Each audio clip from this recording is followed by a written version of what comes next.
સુરતમાંથી સુરતીઓએ દિવાળી ઉજવવા વતનની વાટ પકડી. સૌરાષ્ટ્ર, ઉત્તર ગુજરાત સહિતના લોકોએ સુરતને કર્મભૂમિ બનાવી છે. દિવાળીની ઉજવણી કરવા માટે મોટી સંખ્યામાં સૌરાષ્ટ્ર અને ઉત્તર ગુજરાતના લોકોએ વતનની વાટ પકડી છે. દિવસ અને રાત બંને સમયે સુરત ખાલી થઈ રહ્યું છે. ખાનગી બસોમાં વતન જવા મુસાફરોની ભારે ભીડ ઉમટી પડી છે.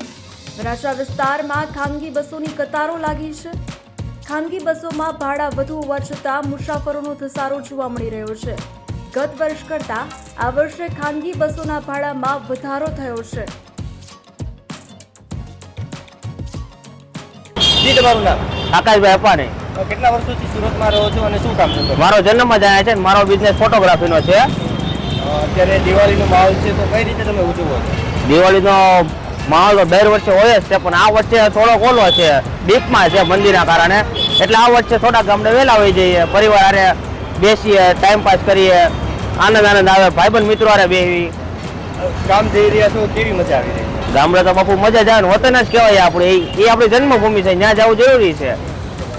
ભાડું ગયા વર્ષે કેટલું હતું આ વર્ષે તમને કેવું લાગી રહ્યું છે? કેટલું વધુ હોઈ શકે? ભાડું દર વખતે લિમિટમાં જ હોય, બરોબર જ હોય, પણ આ વર્ષે મંદિરના કારણે આપણને થોડું પ્લસ લાગે. મંદિરનો માહોલ જો સુરતમાં, એટલે બિઝનેસ બધાના ઠપ છે, એટલે ભાડું તેના રીતના જ ચાલે. પણ અત્યારે બિઝનેસમાં આવક ડાઉન હોય, એ બધું હોય, એટલા માટે ચાલ્યા કરે બધું. રેગ્યુલર ભાડું ઓછું હોય છે ને અત્યારે થોડું વધારે હોય છે, એના વિશે શું કહેશો? એના માટે તો અત્યારે માર્કેટ પ્રમાણે બધું હાલતું હોય, એમાં આપણું ચાલે નહીં ભાઈ. આવું તો બધા ધંધો બધા લઈને બેઠા, એટલે એનો ધંધો એને ખબર જ હોય.